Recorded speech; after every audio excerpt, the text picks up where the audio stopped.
Atiwa Kamunye ebadeva ejinja namba UAV 2M9W ne tractor UBB 975T.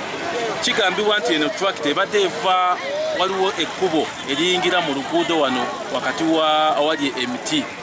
Kati mbuwavuddeyo bw'atyo owa Kamunye abadde aleese ng'ali kudduka 10 kumukuba nabondo okufa mutayi abantu kunana abafuire tuli mu bulumi bw'amaani no as you see me nawe ekifo kyoyamba omuntu atoze kumubba bubi kati nga ababizinesi mu ensawo tunoonya ebiwandiiko by'abantu tubayambe tebirabika babitutte twala sente oleka ebiwandiiko.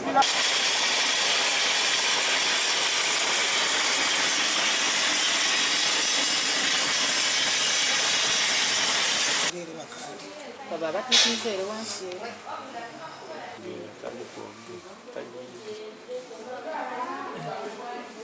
abafutu abafu babiri abali admitted bali mu 7 abantu 9.